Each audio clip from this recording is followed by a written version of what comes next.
when my father passed, like it was so overwhelming that it led me to do something that I hadn't done before, that I probably should have done a long time ago, which was like therapy. Willie D Live. You know what I mean? Wow. And I remember literally getting off the plane. I remember probably one of the first things I said, I have a go-go band too, so shout out to the Crane Crusaders. But so we were just kind of ramping up with the go-go band, and it was a huge show, great, great initiative, breast cancer awareness, the big pink party that they have in D.C. every year. So I just, I didn't want to cancel. It wouldn't have sat right with me, and it gave me something to kind of like do and get, and get through the moment, doing something that I love, helping me transition, missing somebody that I love, And I remember, I think probably one of the first things I got on the mic and just said, because the go-go, you know how we do in DC, and I would say, listen, before we get started, I'm just gonna let y'all know, not to be a Debbie Downer, but I just buried my father yesterday. So when we come with this pocket, I expect y'all to act complete fool up in here so we can have a party, because we gonna be, I don't know about y'all, but I'm gonna be celebrating my father's life. And from there it was up. Yeah, I think that's one of the beautiful things and best things that you can do when there's loss of life is to busy yourself. Yeah, it is, but it's a danger in it too, because you don't want to burn yourself out. You know what I mean? Like, and that's I've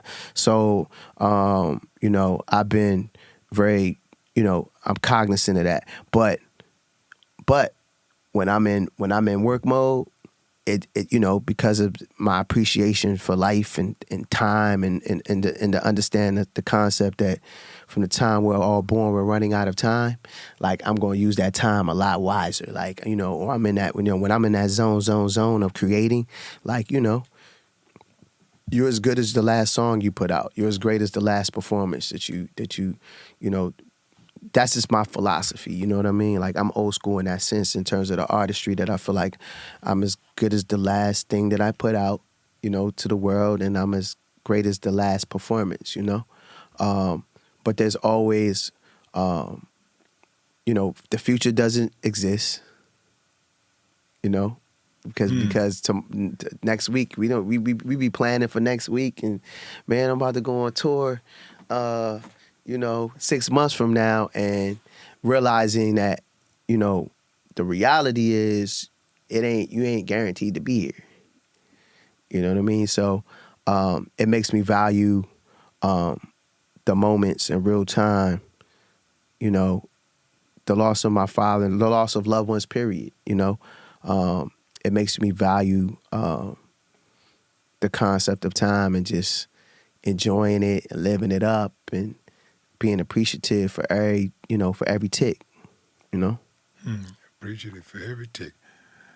Was your father the first person the closest person to you that had died?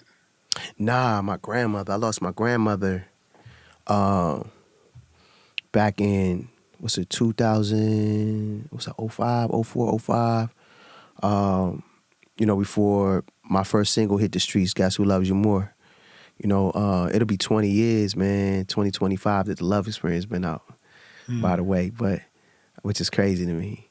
But the first loss was my grandmother, and I never really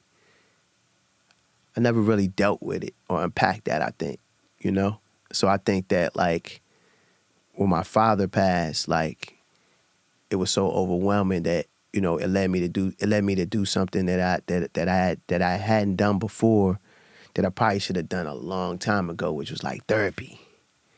Which is probably, which has been life changing, because even the tools that I've acquired in this short period of time from doing therapy, like, it's been helpful. It's been very helpful. It's been useful. It's been therapeutic.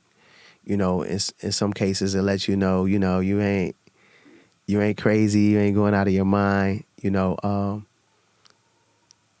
You're aware.